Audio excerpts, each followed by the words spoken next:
एक औरत और एक आदमी एक दूसरी औरत का गला दबाकर बड़ी बेरहमी के साथ मृत्यु कर देते हैं। आखिर क्या थी वो वजह जिसके कारण उन दोनों ने दूसरी औरत को इतनी बेरहमी से मौत के घाट उतार दिया। नमस्कार, आदाब, मैं हूँ रुखसार मंसूरी। ये कहानी शुरू होती है बुलंदशहर से। बुलंदशहर में एक निवासी जिसका नाम था नाजिम, वो अपनी बीवी को शादी करके लेके आता है। उसकी बीवी का नाम था शबाना। बड़ी ही हंसी खुशी के साथ वो अपनी जिंदगी की शुरुआत करते हैं। अपनी जिंदगी की शुरुआत वो बुलंदशहर के गांव में करते हैं और बड़ी अच्छी उनकी जिंदगी चल रही होती है। रोजमर्रा की तरह वो साथ में बड़ी हंसी खुशी रह रहे होते हैं। लेकिन देखते ही देखते जो नाजिम होता है वो अपने रोजगार के लिए ई रिक्शा चलाना शुरू कर देता है। नाजिम जो होता है वो ई रिक्शा चलाते चलाते काफी दूर दूर तक निकल जाता है। वो दूर दूर तक जाता है, एक मोहल्ले से दूसरे मोहल्ले जाता है।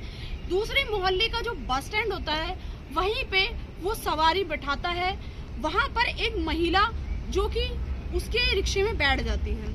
अब रिक्शे में बैठने के बाद हर रोज वो सुबह के टाइम जब निकलता है तो वो महिला जॉब पर जाती है और उसके रिक्शे में हर दिन बैठती है। इसी तरह उसका डेली आना जाना उसके रिक्शे से होने लग जाता है। क्योंकि उसके रिक्शे से डेली आना जाना होता है, नाजिम भी उससे बात करने लग जाता है क्योंकि उसका हर रोज उसके ही ई रिक्शे से आना जाना होता है। शबाना का आना जाना डेली नाजिम के ई रिक्शे से होता है, जिसके कारण नाजिम उससे बात करने की कोशिश करता है।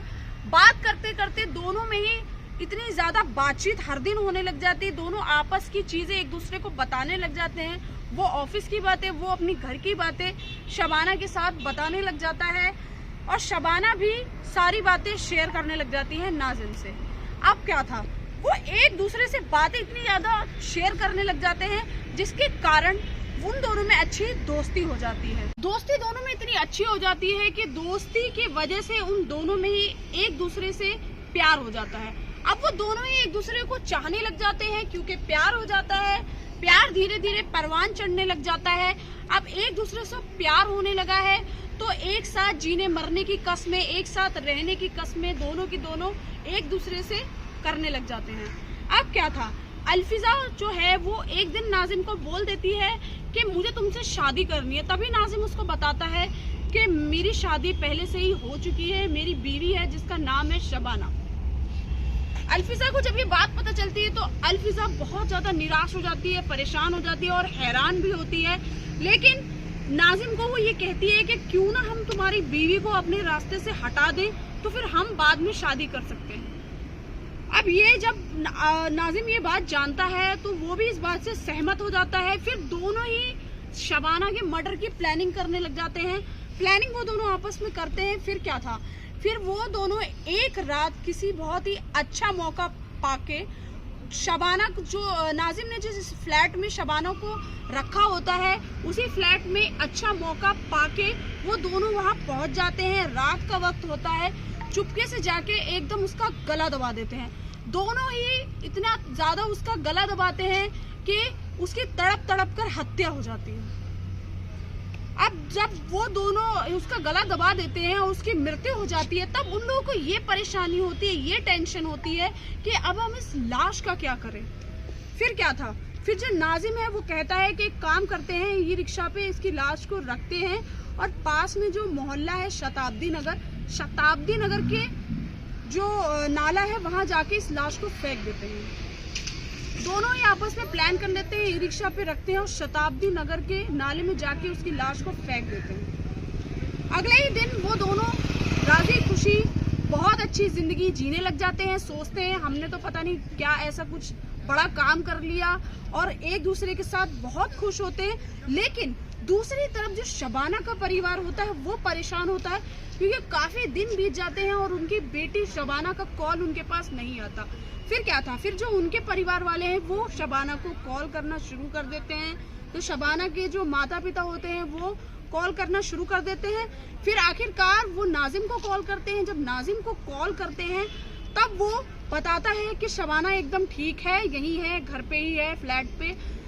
लेकिन वो जब वो ये कहते हैं कि शबाना से हमारी बात कराओ तब वो कोई ना कोई बहाना करके इस बात को टाल देता है। फिर क्या था, फिर जो शबाना की जो बहन है मुस्कान अपनी बहन को कॉल करती है, लेकिन कंटिन्यू नंबर ऑफ जाता है। ऐसे करते करते 2 दिन निकलते हैं, 4 दिन निकलते हैं, 1 हफ्ता निकलता है, कई दिन निकलते हैं। तो मुस्कान भी परेशान हो जाती है, सोचती है कि मेरी बहन जो है, मेरी बाजी जो है, उनका नंबर नहीं लग रहा है, तो शायद इसके पीछे कुछ ना कुछ प्रॉब्लम है। पास के पुलिस थाने में जाकर जो मुस्कान है, शबाना की बहन, वो रिपोर्ट करती है, लिखवाती है कि मेरी बहन का कई दिनों से फोन ऑफ है। पुलिस इस एक्शन को सीरियस लेती है और शबाना को पता करने के लिए फ्लैट पे पहुंच जाती है, आसपास के पड़ोसी से पूछती है। हालांकि नाजिम और अल्फिजा तो वहां पर नहीं होते, लेकिन पड़ोसी बताते हैं कि शबाना को तो हमने काफी टाइम से यहाँ नहीं देखा। पुलिस उसी फ्लैट पर नाजिम और अल्फिजा का वेट कर रहे होते हैं, तभी वहां पर वो दोनों आ जाते हैं और जो नाजिम और अल्फिजा को पुलिस अरेस्ट कर लेती है।